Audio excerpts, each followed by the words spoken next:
maybe it's a glitch in the Chinese system. Maybe it's intentional. We'll see after the president speaks with the party chairman. Why don't we stop trying to say this could happen and wait and see what does happen? What Secretary Hegseth did was remind everyone that during COVID, China was an unreliable partner. Like, what specifically is President Trump saying when he says they're violating an agreement? Because it was the one you negotiated in Geneva earlier this month. And what's the consequence for that? Well, we will see what the consequences are. I am confident that when President Trump and Party Chairman Xi have a call, that this will be ironed out.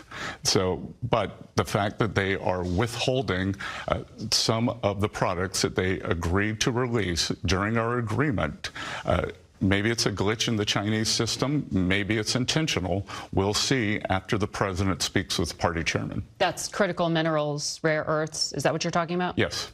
So the president has said a few times that he was going to speak to President Xi, but he hasn't since before the inauguration. Beijing keeps denying that there was any contact. Do you have anything scheduled? I believe we'll see something very soon, Margaret. Do you have a conversation with your counterpart or Lutnick with his counterpart at the commerce level? Well, I think we're going to let the two principals have a conversation, and then everything will stem from that. We wanted to make sure that there aren't price increases, Margaret, and thus far there have been no price increases. Everything has been alarmist, that the inflation numbers are actually dropping. We saw the first drop of inflation in 4 years.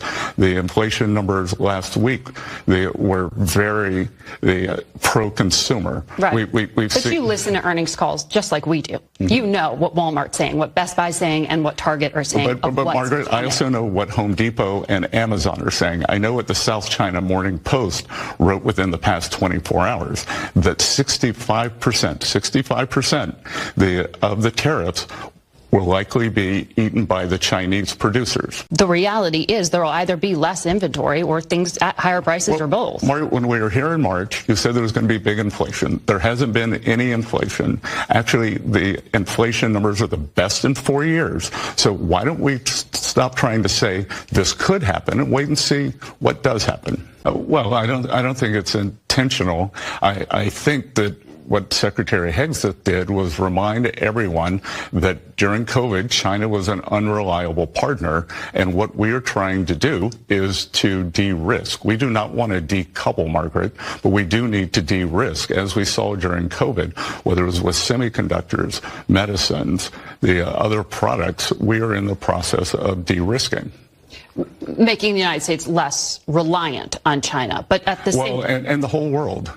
The whole world, because what China is doing is they are holding back products that are essential for the industrial supply chains of India, of Europe, and that is not what a reliable partner does.